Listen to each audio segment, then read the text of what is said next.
சூரத்து மரியம், தொடர்ந்து தாகாவை, தொடர்ந்து அம்பியாவிலே சூரத்து அம்பியாவில் அல்லாஹு தாலா நபியுல்லாஹ் இப்ராஹிம் அலைஹிஸ்ஸலாம் அவருடைய வரலாற்றை பல இடங்களில் அல்லாஹு தாலா சுட்டி காட்டுகிறார். கண்ணியமானவர்களே, நமது உயிரினும் மேலான கண்மணி ரசூலுல்லாஹி ஸல்லல்லாஹு அலைஹி வஸல்லம் வாழ்க்கையிலே ஏராளமான சாதனைகள் உண்டு. நாம் அவருடைய உம்மத்துங்கிறதுக்காக பெருமைக்காக சொல்லல. உலக வரலாற்றையும் நபிமார்களின் வரலாற்றையும் ஒப்பிட்டு பார்ப்பவர்கள் சொல்கிறார்கள், நமது உயிரினும் மேலான கண்மணி ரசூலுல்லாஹி ஸல்லல்லாஹு அலைஹி வஸல்லம் வாழ்க்கையிலே ஏராளமான சாதனைகள். 23 ஆண்டுகளில் இந்த மார்க்கம் நிறைவாகுவதற்கு காரணமாக இருந்தார்கள். அல்யோம் அக்மல்து லக்கும் தீனக்கும், உங்களுடைய தீனை நிறைவாக்கி தந்தேன் என்று அல்லாஹ் சொன்னார். 23 ஆண்டு காலங்களில் இந்த மார்க்கம் நிறைவேறுவதற்கு காரணமாக இருந்தார்கள். ஒரு 10 ஆண்டுகளில், மதீனாவுக்கு சென்ற 10 ஆண்டுகளில் சமூகத்தை ஒரு முறையாக கட்டமைத்தார்கள். ஒரு சீரான கட்டமைப்பை உருவாக்கினார்கள். அதே போல ஒரு 8 ஆண்டுகளிலே இஸ்லாமிய ஆட்சியை, இஸ்லாமிய குடியரசை உலகத்தில் நிறுவினார்கள். ஜாஹிலியத்தினுடைய காலங்களிலே மக்களிடத்தில் ஊறி போயிருந்த அடிப்படையான விஷயங்களை எல்லாம், உதாரணமாக குலப்பெருமை, சாதாரணமானதல்ல. இங்க என்ன குலப்பெருமை வச்சிருக்கிறாங்க, இங்க தீண்டாமைன்னு ஒண்ணு இருக்குதுங்கிறத சொல்றோம் இல்லையா, அங்க குலப்பெருமைங்கிறது அப்படி அல்ல. குலப்பெருமையினுடைய உச்சத்தில் இருந்தவர்கள் இந்த குலப்பெருமையை அடித்தொழித்தார்கள். சல்லாஸ் மொழியால், நிறத்தால், அதே போல் அவருடைய உணவால், கலாச்சார தன்மைகளால், மாறுபட்ட தன்மைகளால் குலப்பெருமை என்பது, ஏற்றத்தாழ்வு என்பது கூடாது என்பதை சொல்லி காண்பித்தார். குலப்பெருமையை தங்களுடைய காலகட்டத்திலேயே முடிவுக்கு கொண்டு வந்தார்கள்.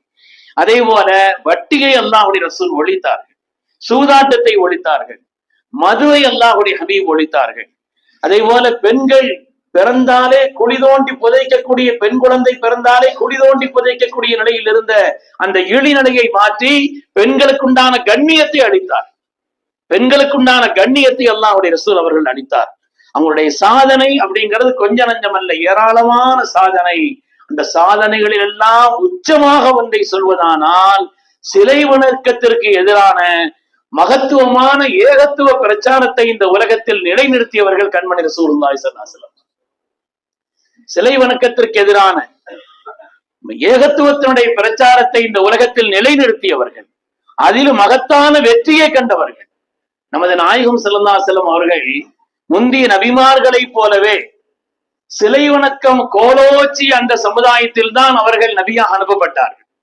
சிலை வணக்கம் கோலோச்சி இருந்த அந்த காலகட்டத்தில் தான் அவர்கள் நபியாகவும் அனுப்பப்பட்டார். சிலை வணக்கம்ங்கிறது எப்ப தொடங்குச்சுங்கிறது வரலாற்றை நம்ம பார்த்தோம்னு சொன்னா, அதற்கு ஆதம் அலைஹிஸ்ஸலாமுடைய 10வது தலைமுறையில் வருகிறார்கள் சையதுனா நூஹ் நபி அலைஹிஸ்ஸலாம் அவர்கள். அதுக்கு பின்னால ஷீத் அலைஹிஸ்ஸலாம், இத்ரீஸ் அலைஹிஸ்ஸலாம், பல நபிமார்கள் வந்தார்கள். 10வது தலைமுறையில் வரக்கூடியவர்கள் சையதுனா நூஹ் நபி அலைஹிஸ்ஸலாம். நூஹ் நபி அலைஹிஸ்ஸலாமுடைய காலகட்டத்தில, அதற்கு கொஞ்சம் முன்னாலே உத்து என்று ஒரு பெரியவர் வாழ்ந்தார். ரொம்ப நல்ல மனிதர், பெரிய மனிதராக இருந்தார். அவர் குறிப்பிட்ட காலகட்டத்தில் எல்லோருக்கும் மரணம் சம்பிப்பது போல் அவருக்கும் மரணம் சம்பவித்தது. மரணத்தில் அடக்கிவிட்டால் என்று சொன்னாலும் கூட அந்த மக்களால் அந்த மகா மனிதருடைய இறப்பை தாங்கிக் கொள்ள முடியவில்லை.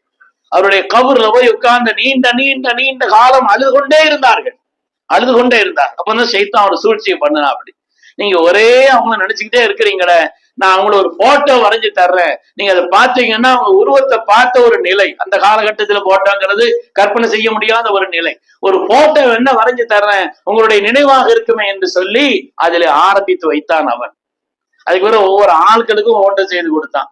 போட்டோ அதுக்கு பிறகு என்ன செஞ்சாங்கன்னா, போட்டோ பார்த்தோம்னா அவங்களுக்கு ஒரு மகிழ்ச்சி, சரி நம்ம அவங்களுடைய முகத்தை ஏதோ ஒரு வகையில பாக்குறோம்னு சொல்லி அந்த போட்டோ, அதுக்கு பிறகு சைத்தான் ஒரு நிலையை உண்டாக்கி ஒரு சிலையை உண்டாக்கி கொடுத்தான். அந்த சிலை அதற்கு பிறகு ஒவ்வொரு குடும்பமாக வர ஆரம்பித்தது. அந்த உத்துங்கிற அந்த பெரிய மனிதனுடைய அந்த சிலை, அந்த முதல் தலைமுறையில ஒண்ணுமே நடக்கல. 2வது தலைமுறை, 3வது தலைமுறை, அதுக்கு அடுத்த தலைமுறை வந்த உடனே இந்த சிலையிலே ஆரம்பத்தில் அவர்கள் பார்த்து தங்களுடைய பணிகளுக்கு போனார்கள். அதற்கு பிறகு போக போக போக அதுக்கு ஒரு சுஜூத் செய்ய ஆரம்பிச்சார். சுஜூத் செய்ய ஆரம்பிச்ச பிறகு அதற்கு பிறகு அவர்கள் அதை வணங்க ஆரம்பித்தார் என்பதுதான் சிலை வணக்கத்தினுடைய தொடக்கம், அந்த ஊத்துங்கிறது. அதுக்கு பிறகு யகூசுன்னு ஒரு ஆள், அதே மாதிரி பெரிய மனிதர். யகூக்குன்னு ஒரு ஆளு, அது மாதிரி பெரிய மனிதர். நஸ்ருன்னு ஒரு ஆளு, இது மாதிரி பெரிய மனிதர். இவர்களுக்கெல்லாம் வரிசையாக அதற்கு பிறகு சிலை செய்ய ஆரம்பித்தார் என்பதுதான் அந்த சிலை வணக்கத்தினுடைய தொடக்கம். சிலை வணக்கத்தினுடைய அல்லாஹ் குர்ஆனிலே சொன்னான், வகாலு லா ததருன்ன ஆலிஹத்தக்கும் வலா ததருன்ன வத்தன் வலா சுவாஅன் வலா யகூஸ வயஊக வநஸ்ரா. அவர்கள் சொல்கிறார்கள், நாங்கள் என்ன தெரிந்தாலும் சரி இந்த உத்த விட முடியாது, யகூக விட முடியாது, நஸ்ரை விட முடியாது என்று சொல்லிக் கொண்டிருந்தார். அப்படித்தான் உலகத்தில் சிலை வணக்கம் தொடங்கியது என்பது. அதற்கு செய்தனா இப்ராஹிம் அலைஹிஸ்ஸலாம் துஆ செய்றாங்க, வஜ்னுபுனி வபனியா நஅபுதல் அஸ்னாம், ரப்பே என்னையும் என்னுடைய சந்ததிகளையும் இந்த சிலை வணக்கத்தை விட்டு பாதுகாத்தருள்வாயாக துஆ செய்றாங்க. அல்லாஹ் நம்முடைய எல்லாம் அந்த சிலை வணக்கத்தை விட்டு பாதுகாத்திருக்கிறதுங்கிறது ரப்பு செய்த ஒரு மகத்தான பேர் அருள். பெருமக்கள், சாதாரணமானது. ரப்பு செய்த மகத்தான ஒரு பேர் அருள். அந்த அருளினுடைய நிலையை எண்ணி பார்த்தோம் என்று சொன்னால் மிக உன்னதமானது. அப்படிப்பட்ட மகத்தான பேர் அருள் தான் அல்லாஹ் தஆலா அதை பாதுகாத்தான். இதிலே கண்மணி ரசூலுல்லாஹி ஸல்லல்லாஹு அலைஹி வஸல்லம் காலகட்டத்துல அதுக்கு முன்னால் இப்ராஹிம் அலைஹிஸ்ஸலாமுடைய பரிசுத்தமான மார்க்கம் தான் இருந்தது. பரிசுத்தமான நிலையில இப்ராஹிம் அலைஹிஸ்ஸலாம் விட்டுட்டு போனாங்க. அவங்களுடைய மகனார் இஸ்மாயில் அலைஹிஸ்ஸலாம் அவர்கள் ஜுர்ஹும் என்ற கோத்திரத்தாரில் தான் நிக்கா செய்திருந்தார்கள். ஜுர்ஹும்ங்கிற கோத்திரத்தில். அந்த ஜுர்ஹும்ங்கிற கோத்திரத்தாரை மிகைத்து பனு ஹுஸாஆ என்ற ஒரு கூட்டம் அவர்களை விரட்டிவிட்டு அவருடைய ஆதிக்கத்திலே மக்காவுக்கு உள்ள அவங்க வந்துட்டாங்க. பனு ஹுஸாஆங்கிற கூட்டம். இந்த பனு ஹுஸாஆங்கிற இந்த கூட்டம் இருக்குது, இப்ராஹிம் அலைஹிஸ்ஸலாமுடைய பரிசுத்தமான அந்த தீனை, அந்த ஏகத்துவத்தினுடைய உயர் நிலையை, இந்த வஹதானியத்தினுடைய கண்ணியத்தை எல்லாம் உணராமல் இவங்க என்ன செய்தாங்கன்னா பல்வேறு விதமான தேவையில்லாத காரியங்களில் இருந்தார். அதிலே அந்த பனு ஹுஸாஆவினுடைய அதனுடைய தலைவர்கள் அவரால் லுஹை என்று ஒருவன், லுஹை இப்னு ஹாரிஸான்னு சொல்லி வருது. அவன் வந்து ஒரு பெரும் நோய் இருக்கான். இந்த நோய்க்கு ஏதாவது தீர்வு கிடைக்காதா அப்படின்னு சொல்லி பலத அப்படியே தெரிஞ்சுக்கிட்டே இருந்தான். அப்படிப்பட்ட நிலையில அவன் வந்து ஷாமுக்கு போயிருந்தான். ஷாமுக்கு போயிருந்த நேரத்துல அங்க வந்து ஒரு பிரம்மாண்டமான சிலையை பார்த்தான், ஹுபல்னு. இது என்னன்னு கேட்டான். அப்ப அவங்க சொன்னாங்க, இந்த ஹுபல் இருக்குதே எங்களை அப்படி செய்யும் இப்படி செய்யும், இதை செய்து வணங்குறாச்சுன்னா அப்படி செய்யணும். உடனே அவன் பெரிய பொறுப்பாளரா மக்காவில் இருந்த காரணத்தினால அந்த ஹுபல் அங்க இருந்து வாங்கிட்டு வந்துட்டான். வாங்கிட்டு வந்து காபாலே வச்சான். அப்படித்தான் இப்ராஹிம் அலைஹிஸ்ஸலாமுடைய காலத்திற்கு பின்னாலே சிலை வணக்கம் தொடங்கியது. அதுக்கு பிறகு அதாவது சிலையினுடைய பொதுவான ஒரு குணம்னு ஒண்ணு இருக்குது. ஒரு சிலை தான் வரணும், அப்புறம் எல்லாம் வந்துடும். ஒரு சிலை தான் ஆரம்பத்துல வரணும், அப்புறம் பார்த்தா நீங்க கோயில போய் பாருங்க, ஒண்ணுதான் இருக்கிற மாதிரி இருக்கும். அது சுத்தி வரிசை அங்கன ஒண்ணு அங்கன ஒண்ணு, அது ஒண்ணு வந்தாச்சுன்னா ஒண்ணு வரும். சமயத்துல விநாயகர் சதுர்த்தி நடந்துச்சு மெட்ராஸ்ல. அப்ப வந்து 5000 விநாயகர். என்ன 5000 விநாயகர் என்ன அப்படின்னு சொன்னா, ஒரு விநாயகர் கிரிக்கெட் விளையாடுறாரு, ஒரு விநாயகர் என்ன செய்யறாரு, அவரு இப்படி அவருக்கு என்னென்ன இவங்களுக்கு பிடிக்குமோ அது போறா. இது ஒரு அதற்கு உமர் அல்லாஹ் தஆலா சொன்னாங்க இல்லையா, நாங்க ஐயாமுல் ஜாஹிலியாவில் என்ன செய்வோம்னு சொன்னா, சிலை வணக்கத்தின் பொழுது பேத்த மரத்துல ஒரு ஊரும் செய்வாங்களாம். பேத்த மரத்துல அப்படி சிலை செய்வாங்களாம். ரொம்ப பசிச்சுன்னு சாப்பிட்டுருவோம்னா, ரொம்ப பசியா இருந்துச்சுன்னு வைங்க, அதை சாப்பிட்டுருவோம். இப்படிதான் இவங்களுக்கு விருப்பமானது பூரா. அது அந்த சிலை வணக்கத்தினுடைய அபாயங்களிலே ஒன்று. அது ஒன்றுதான் தொடங்க வேண்டும், அதை சுற்றி ஒவ்வொன்றா வந்துடும். அது அதனுடைய பாதிப்பு. அது மாதிரி உள்ளது. இந்த ஹுபல் அங்கே வர ஆரம்பித்த பிறகு அதற்கு பிறகு ஒவ்வொன்றாக அங்கே வர ஆரம்பித்து விட்டது என்பதுதான் இந்த ஸல்லல்லாஹு காலத்துக்கு முன்னால் உள்ள சிலை வணக்கத்தினுடைய வரலாறு. ஸல்லல்லாஹு அலைஹி வஸல்லம் அவர்கள் தங்களுடைய அந்த 23 ஆண்டு காலகட்டத்திலே சிலை வணக்கத்தை முற்றிலுமாக ஒழித்தார்கள் என்பது மாத்திரமல்ல, அல்லாஹ்வுடைய ரசூல் சொன்னார்கள், இன்ன ஷைத்தான கத் ஆயிஸ மின் ஐ யஅபுதுல் முஸல்லூன் ஃபீ ஜஸீரத்தில் அரப். இந்த அரபு பூமியிலே இனிமேல் ஷைத்தான் வணங்கப்படுவதை விட்டும் அல்லாஹ் இந்த பூமியை பாதுகாத்துட்டான்னு சொன்னாங்க. இனிமேல் இங்கே இந்த சிலை வணக்கம் என்பது இருக்காது என்று ஸல்லல்லாஹு அலைஹி வஸல்லம் அவங்க சொல்லக்கூடிய அளவிற்கு அதை ஒழித்தார் என்பது மாத்திரமல்ல, அப்படி ஒரு ஷிர்கினுடைய நிலையை விட்டும் பாதுகாக்கப்பட்ட ஒரு உன்னதமான, அதுக்கு பிறகு வந்த மற்ற வேதக்காரர்கள்லாம் இருக்கிறாங்க இல்லையா, அவங்கெல்லாம் கூட சிலை வணங்க ஆரம்பிச்சுட்டாங்க. அவங்கெல்லாம் கூட கிறிஸ்தவர்களும் யூதர்களும் கூட அவங்க உசைர் அலைஹிஸ்ஸலாம கடவுள்னு சொல்ல ஆரம்பிச்சாங்க, ஈசா அலைஹிஸ்ஸலாம கடவுள்னாங்க, கடவுளுடைய குமாரன்னாங்க. அதுக்குள்ள அவங்க சிலை வச்சு அதுக்கு கூட வணங்க ஆரம்பிச்சாங்க. அல்லாஹ் சொல்றான், பெரிய அநியாயம் இல்லையா இது? வேதம் கொடுக்கப்பட்டவர்கள், வேதம் கொடுக்கப்பட்டு வழிகாட்டப்பட்ட அவர்களும் கூட அப்படிப்பட்ட ஒரு நிலையில் போய்விட்டார்கள். ஆனால் நமது உயிரின மேலான கண்மணி ரசூலுல்லாஹி ஸல்லல்லாஹு அலைஹி வஸல்லம் அவர்கள் எப்படிப்பட்ட ஒரு நிலையை உருவாக்கினார் என்று சொன்னால், இந்த சமூகத்தையும் ஒரு சீரமைத்து விட்டார். காலங்கள் 1400 கடந்து விட்டது. இன்றும் ஸல்லல்லாஹு அலைஹி வஸல்லம் அல்லாஹ் என்றோ, அல்லாஹ்வுடைய குமாரர் என்றோ, அல்லது அல்லாஹ்வை போல் என்றோ இந்த உலகத்துல உம்மத்துல ஒரு சாதாரண ஒரு மூமின் கூட சொல்ல மாட்டான். அப்படி ஒரு பரிசுத்தமான நிலையை உண்டாக்கி விட்டார்கள். இன்னைக்கும் கூட அஷ்ஹது அல்லா இலாஹ இல்லல்லாஹு வஹதஹு லா ஷரீக லஹு வ அஷ்ஹது அன்ன முஹம்மதன் அப்துஹு வ ரசூலுஹு சின்ன பிள்ளைகளும் சொல்வாங்க. அதனால் அப்படிப்பட்ட ஒரு வஹதானியத்தினுடைய நிலைப்பாட்டை இந்த சமுதாயத்திலே ஆட பதித்தவர்கள், அதிலே மகத்தான வெற்றி பெற்றவர்கள் கண்மணி முஹம்மது ரசூலுல்லாஹி ஸல்லல்லாஹு அலைஹி வஸல்லம் என்று சொன்னால் அது சால பொருத்தம் என்பதிலே சந்தேகமே. அருமையானவர்களே, அல்லாஹ் சிலை வணக்கம்ங்கிறது இருக்குது. அதற்கு செய்தனா இப்ராஹிம் அலைஹிஸ்ஸலாம் சொன்ன மாதிரி அல்லாஹ் சந்ததிகளையும் பாதுகாக்கணும்னு சொன்னான். இப்ராஹிம் அலைஹிஸ்ஸலாம் ஏகத்துவத்தின் தென்றல்.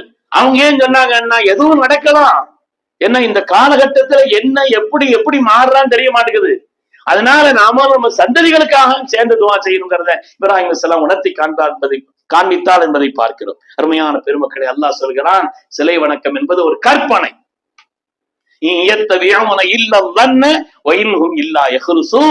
கற்பனைகளை தவிர உலகத்தை அல்லாஹ் சொல்கிறான், இறைவன் ஒருவன் இருக்கிறான், கண்ணுக்கு தெரியாத ஒருவன் உலகத்தை எல்லாம் உண்டான் படைத்தான். அம்மன் ஹலக ஸமாவாதி வல் அர்த், வானங்களை பூமியை இந்த மலைகளை படைத்தது யார் அப்படின்னு அல்லாஹ் கேட்கிறான். இவன் கைனால ஒண்ணு உருவாக்கி வச்சிருக்கிறான்.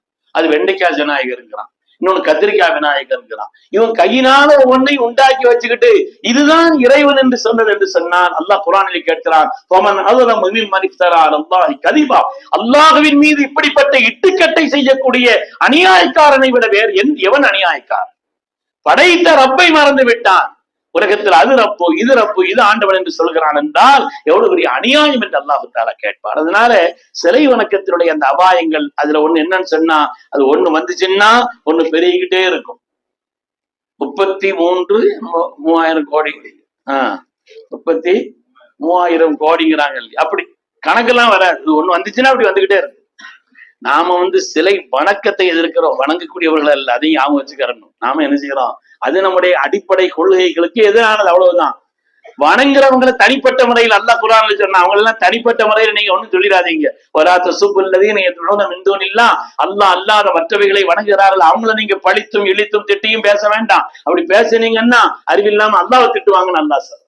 அதனால அந்த செயல் செய்ய வேண்டாம். நம்முடைய அடிப்படை கொள்கை என்ன? நம்முடைய அடிப்படை கொள்கை மன்னிக்கப்படாத பாவம்.